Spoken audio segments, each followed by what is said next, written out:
சிவன் அவன் என் சிந்தையுள் நின்றதனால் அவன் அருளாலே அவன் தாழ் வணங்கி சிந்தை மகிழ சிவபுராணம் தன்னை முந்தை வினை முழுதும் மோய உரைப்பன் யான். நமச்சிவாய வாழ்க. என் அன்புக்குரிய சிவனடியார்களே, சிவபக்தர்களே, பக்திமான்களே, அத்தனை பேருக்கும் என்னுடைய காலை வணக்கம். நம்முடைய சிவபுராணம் என்பது, நம்முடைய திருவாசகம் என்பது 51 தலைப்புகள். சிவபுராணத்திலே ஆரம்பித்து அச்சோபதிகத்திலே முடிகிறது. அதிலே முதல் தலைப்பு சிவபுராணம். சிவனுடைய பல்வேறு நிலைகளை, அவருடைய புராண கதைகளை சொல்வது சிவபுராணம். இரண்டாவது கீர்த்தி திரு அகவல். கீர்த்தி திரு அகவல் என்பது அவருடைய பெருமைகளை பற்றி சொல்வது, அவருடைய திருவிளையாடல்களை பற்றி சொல்வது, அவர் என்னென்ன செய்தார் அடியார்களுக்காக, என்னென்ன மாதிரியான வேடங்களிலே வந்தார், என்னென்ன மறு உருவம் எடுத்து வந்தார், வந்து சிவனடியார்களுக்கு அவர் எப்படியெல்லாம் ஆசிகள் வழங்கினார், முக்தி வழங்கினார் என்பதை பற்றி சொல்வது கீர்த்தி திரு அகவல். மூன்றாவது திரு அண்டப்பகுதி. இது அண்டம் என்பது இந்த பூமி எப்படி உருவாகியது, இந்த பூமிக்குள்ளாக சிவபெருமான் எப்படி இருக்கிறார், அவர் எப்படி இயங்குகிறார் என்பதை பற்றியெல்லாம் சொல்லுவது திரு அண்டப்பகுதி. நான்காவது போற்றி திரு அகவல். சிவபெருமானுடைய திருவடிகளை போற்றி புகழ்வதற்காக பல்வேறு பாடல்களை போற்றி துதிக்கக்கூடிய பாடல்களை கொண்ட ஒரு பகுதி போற்றி திரு அகவல். ஐந்தாவதாக திருச்சதகம். இந்த திருச்சதகம் என்பது மெய்யுணர்தல் உட்பட 10 பகுதிகளை கொண்டது. அவற்றை நாம் தனியாக ஒரு முறை பார்ப்போம். ஆக முதல் 5 தலைப்பு என்பது நம்முடைய திருவாசகத்தில் சிவபுராணம், கீர்த்தி திரு அகவல், திரு அண்டப்பகுதி, போற்றி திரு அகவல், திருச்சதகம். இவற்றை நீங்கள் மனதிலே வைத்துக் கொள்ளுங்கள். ஒவ்வொரு நாளும் ஒரு 5 பகுதியாக உங்களுக்கு அந்த 51 பகுதிகளையும் சொல்லிவிடுகிறேன். அடுத்தது வேதங்களை உலகிற்கு சொன்னது யார் என்று ஒரு கேள்வி. வேதங்களை உலகிற்கு சொன்னவன் யார்? எது வேதங்கள்? ரிக், சாமவேதம், ரிக்வேதம், அதர்வண வேதம், இப்படி 4 வேதங்கள் இருக்கிறது. இந்த 4 வேதங்களையும் யார் சொல்லினார்கள் என்று சொன்னால், இந்த 4 வேதங்களையும் ஈசன் தன்னுடைய வாயால் மக்களுக்கு சொல்லினார். அதுதான் சிவபெருமானே தன்னுடைய வாயால் உலகிற்கு சொல்லியதுதான் வேதங்கள். அதுதான் 4 வேதங்கள். அடுத்ததாக திருவாசகத்திற்கு ஈசனுக்கும் என்ன தொடர்பு? ஒருவர் கேட்டிருக்கிறார். திருவாசகத்திற்கும் ஈசனுக்கும் என்ன தொடர்பு? வேதங்களை தன்னுடைய வாயால் உலகத்திற்கு சொன்னார் நம்முடைய சிவபெருமான். அதே போல இந்த திருவாசகத்தை மாணிக்க வாசகர் சொல்ல தன்னுடைய கையாலேயே எழுதி கையெழுத்து போட்டு கொடுத்திருக்கிறார் நம்முடைய ஈசன். ஈசனுடைய திருக்கரங்களால் எழுதப்பட்ட நூல்தான் திருவாசகம். இதுதான் திருவாசகத்திற்கும் ஈசனுக்கும் உள்ள தொடர்பு. வேதங்களை தன் வாயால் சொல்லினார், திருவாசகத்தை தன்னுடைய கையால் எழுதினார். திருவாசகத்தை பற்றி வள்ளல் பெருமான் என்ன சொல்லுகிறார்? திருவாசகத்தை பற்றி வள்ளல் பெருமான் இப்படி சொல்லுகிறார். வான் கலந்த மாணிக்க வாசகனின் வாசகத்தை நான் கலந்து பாடுங்கால் நற்கரும்பு சாற்றினிலேன் தேன் கலந்து செழுங்க நீர் சுவை கலந்து என் ஊன் கலந்து உயிர் கலந்து உவட்டாமல் இனிப்பதுவே என்று சொல்லுகிறார். இவ்வுலகத்தில் உள்ள அத்தனை அற்புதமான தூய்மையான செயல்களை கொண்டு வந்து நிறுத்தினாலும் இறைவனுடைய திருவடியை காண்பதற்காக இந்த திருவாசகம் சொல்லுகிற அந்த தமிழுக்கும் அந்த வார்த்தைக்கும் ஈடாகாது என்று சொல்லுகிறார் நம்முடைய வள்ளல் பெருமான். வான் கலந்த மாணிக்க வாசகனின் வாசகத்தை நான் கலந்து பாடுங்கால் தேன் கலந்து செழுங்க நீர் சுவை கலந்து என் ஊன் கலந்து உயிர் கலந்து ஒட்டாமல் இனிப்பதுவே என்று சொல்லுகிறார் மாணிக்க வாசகர். மாணிக்க வாசகருக்கு இறப்புண்டா? இல்லை. மாணிக்க வாசகர் வான் கலந்தவர். எப்பொழுது வான் கலந்திருக்கிறார் மாணிக்க வாசகர்? 3வது படியிலே வான் கலந்திருக்கிறார். எந்த 3வது படியில் வான் கலந்திருக்கிறார்?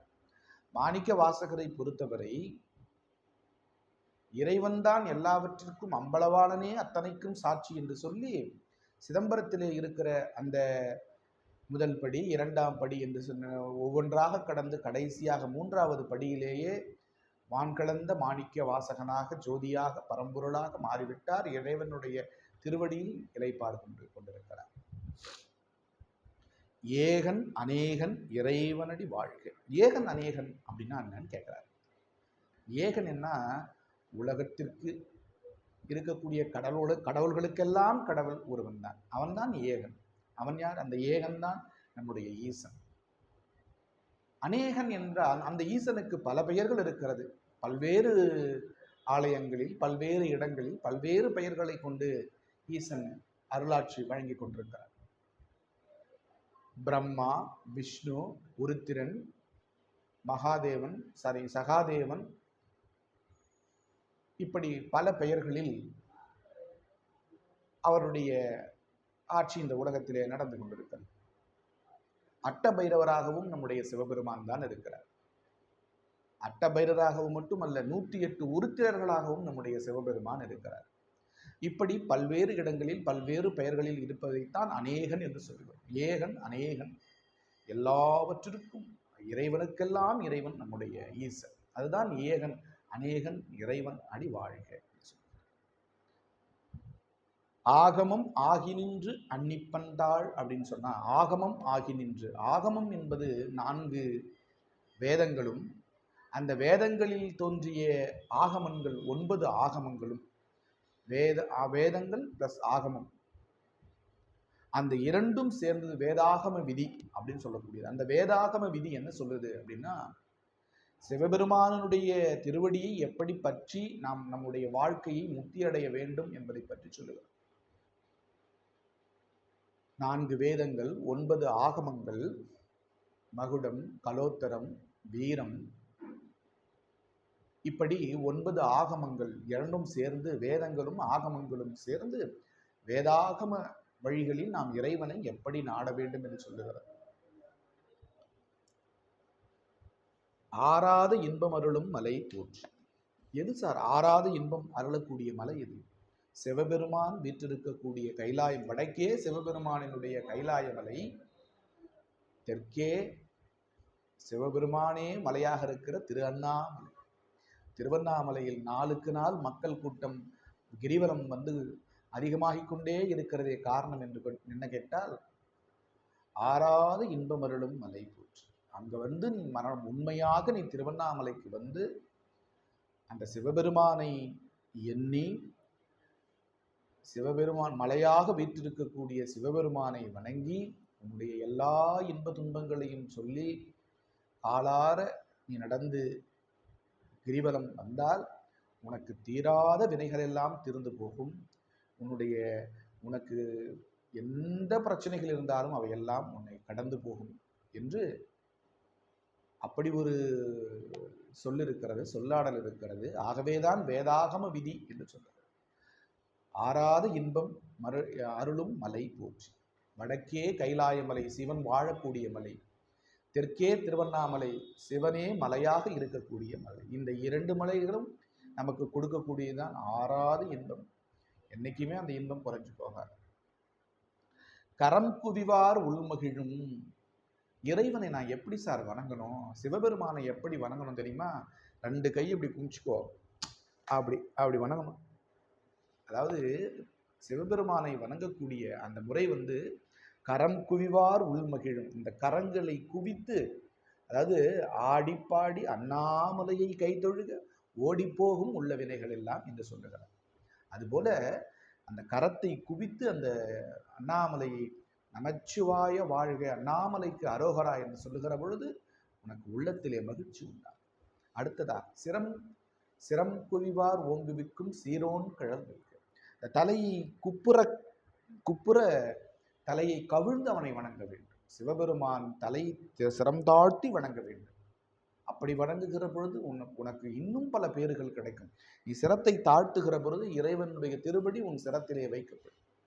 அப்படி ஒரு பெருமை கொண்டது.